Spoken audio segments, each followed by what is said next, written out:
제2의 지구 화성 이야기. 태양계의 수많은 행성 중 인간이 궁금해하는 행성은 여러 행성이 있겠지만 아직까지는 화성이 가장 궁금해하는 행성이 아닐까 합니다. 물론 달 역시 인류에게 있어 최대의 관심사이기는 하겠지만 왠지 화성에 대한 깊은 애정이랄까요? 인류가 만일 지구가 아닌 또 다른 행성으로 이주해야 한다면 현재로서 달보다는 화성을 더 주목하고 있다고 봐도 무방할 정도로 인류는 왠지 모르게 화성에 대한 깊은 애정과 애착을 가지고 있음을 알 수 있습니다. 마치 화성이 고향이라도 되는 듯이 말입니다. 그만큼 화성은 달을 제외하고 인류가 가장 많은 연구를 해온 행성이라고 합니다. 지금까지 화성 연구를 위해 우주선을 보낸 시도만 그 횟수가 자그마치 50번 가까이 된다고 하니 인류가 화성에 얼마나 진심인지 알 수 있을 것 같습니다. 사실 개인적으로는 많아봐야 10번? 그 정도 되겠다 싶었는데 50번이나 된다고 하니 생각보다 꽤 많이 화성으로 갔던 것이네요. 아무튼 인류는 이런 숱한 시도로 인해 화성이 지구와 매우 비슷하다는 것을 밝혀낼 수 있었다고 합니다. 화성의 자전축은 25도로 23도 기울어져 있는 지구와 비슷할 뿐 아니라 우리나라처럼 사계절이 존재하고 또 자전주기도 하루 24시간 39분으로 지구의 하루와 크게 차이나지 않는다고 알려져 있습니다. 그렇기 때문에 화성은 혹시나 있을 인구 폭발이나 환경적 재앙 및 자원 부족 등의 여러 이유로 더 이상 인류가 지구에서 살 수 없게 되었을 경우에 현재로서 유일하게 이주할 수 있는 제2의 지구로 불리기도 합니다. 그래서일까요? 화성은 가장 많은 미스테리가 존재하는 행성이기도 합니다. 현재 화성에 외계인이 존재한다는 주장부터 고대 문명이 있었다는 음모론까지, 여기에 최근에는 일론 머스크를 비롯 많은 유명 인사들이 스타게이트를 통하여 화성을 다녀왔다라는 설까지 온갖 루머가 끊임없이 제기되고 있기도 합니다. 게다가 2015년 나사가 화성에서 소금물 개천을 발견했다고 공식적으로 발표를 하며 화성에 생명체가 존재할 가능성에 대한 관심이 더욱 크게 주목을 받게 되었다고 합니다. 그렇다면 화성에는 정말 생명체가 존재할까요? 분명 소금물이던 그냥 물이던 액체 상태의 물이 존재한다는 것이잖아요.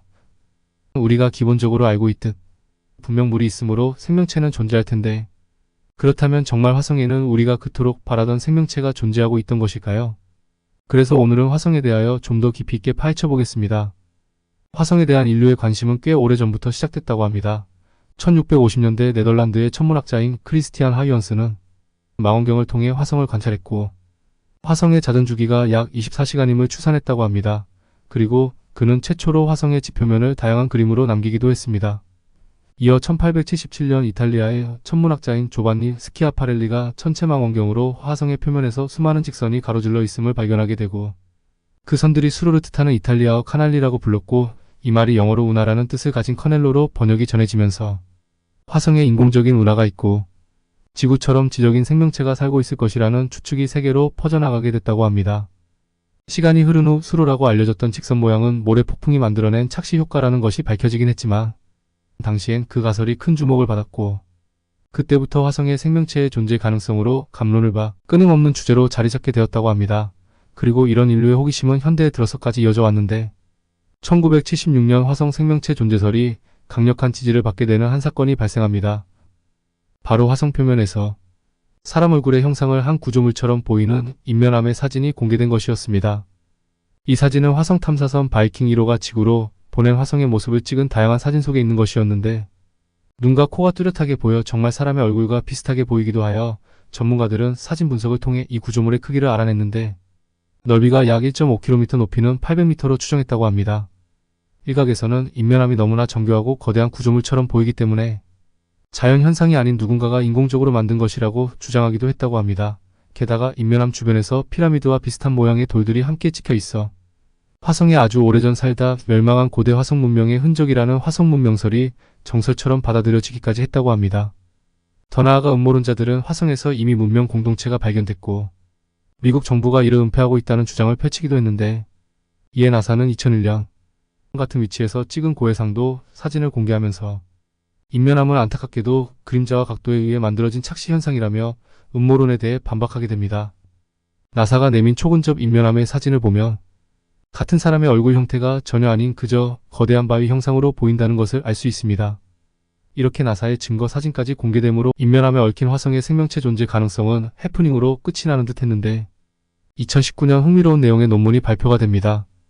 미국 오하이오대에서 곤충학을 연구하는 윌리엄 로모저 교수가 화성에 곤충이 산다고 주장한 논문을 발표하면서 또다시 화성에 생명체가 존재한다는 설이 급부상하게 됩니다.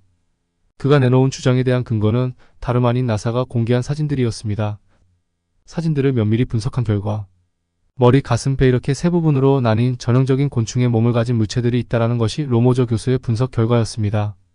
하지만 이에 대해 나사는 화성 표면이 복잡한 체계를 가진 생명이 살기에는 적합하지 않다고 설명했으며 과학계 역시 무작위 자료에서 익숙한 것에 빗대어 왜곡하는 현상인 파레이돌리아 현상, 즉 변상증의 한 예시라며 로모저 교수의 주장을 강하게 반박했습니다. 이렇게 또다시 화성 문명론은 사그라드는가 했는데 2023년 4월 11일 나사의 우주생물학자 나탈리 카브롤은 자신의 트위터에 하나의 사진을 게시합니다. 그것은 4월 1일 큐리오시티가 화성에서 게일 크레이터 능선을 촬영한 사진이었다고 합니다. 나탈리는 이를 두고 지난 20년 동안 화성을 연구하면서 본 것 중 가장 기괴한 것이라고 말하였다고 합니다. 사진에 찍혀있는 암석은 일반적인 바위와는 사뭇 다른 형태를 띠고 있었습니다. 마치 가시처럼 보이는 것이 균일하게 솟아 있었는데 일정한 홈을 따라서 일렬로 늘어선 돌출부가 큐리오시티의 사진을 통해 명확하게 확인됩니다. 이 사진은 SNS를 타고 삽시간에 퍼졌으며 학자들뿐만 아니라 대중들 사이에서도 커다란 논쟁의 대상이 되었습니다. 몇몇 이들은 이것이 일종의 화성에서 살았던 거대 동물의 화석이라고 말하며 오래전에 묻혔다가 침식으로 인해 외부로 드러난 고대 생물종의 척추뼈라고 주장하기도 했습니다. 이에 대해 나사의 큐리오시티 팀장 아비게일 프리맨은 산호초일 것이라는 의견을 내놓았습니다. 산호초는 산호의 분비물이나 위에 퇴적물이 조금씩 퇴적되어 만들어진 암초를 일컫는 말인데요. 이 말대로라면 화성에 생명체가 존재했다는 말이 되겠지만 아비게일은 생명체에 의한 퇴적이라기보다 광물에 의한 퇴적일 것이라고 말했다고 합니다. 하지만 그렇다고 하기에는 너무 일률적인 가시 모양의 퇴적물이기에 퇴적물로는 저런 모양을 갖출 수 없다라는 반박에 부딪히게 됩니다. 많은 학자들은 그렇다면 다른 곳에서도 동일한 형태의 가시 모양의 퇴적물들이 있어야만 그 현상이 일반적인 자연현상이었다라고 인정하게 되지만 다른 곳에서는 전혀 그런 퇴적물이 보이지 않았다는 것은 그것이 일반적이지 않기 때문이라고 주장했습니다. 이렇게 이 암석에 대한 의견은 아직까지도 분분하지만 그렇다고 어떤 동물의 뼈라고 하기에는 살짝 무리가 따르는 듯 보입니다. 다만 풍화작용으로 초토록 균일하고 일정하게 깎일 수 있을까 하는 의구심이 들기는 하네요. 그런데 잠깐. 사실 우리는 화성이 붉은색이라고 알고 있지만 실제로는 붉은 화성이 아닐 수도 있다고 합니다. 나사가 화성은 불모지라는 인식을 심어주기 위해 원본 필름의 가색, 즉 색채 작업을 한다고 주장하는 이들이 꽤 많이 있고 또 사실 나사가 공개하는 사진에는 최대한 화성과 비슷하게 보이기 위한 색채 작업을 했다라는 글귀가 적혀 있다고 합니다. 이를 주장한 스콧 와링은 자신의 웹사이트를 통해서 화성의 무보정 사진이라고 주장하는 몇 장의 사진을 공개하기도 하였는데 우리가 생각하는 그런 붉은 화성의 이미지는 아니었습니다. 스콧 와링의 주장은 나사가 화성은 생명체가 살 수 없는 척박한 땅처럼 보이게 하기 위하여 의도적으로 필터를 넣거나 아예 흑백 처리를 한다고 주장하였습니다. 그렇다면 화성은 지구처럼 푸른 하늘을 가지고 있었던 것은 아닐까요? 그리고 왜 미국은 화성을 죽음의 땅으로 인식되도록 하려 했을까요? 어차피 시간이 흐르면 모든 진실이 밝혀질 텐데 말입니다. 재미있는 것은 화성에 생명체가 존재할 가능성에 대한 미스테리를 과학계와 나사가 부정하지는 않는다는 것입니다. 또한 2015년 나사는 중대 발표를 하게 됩니다.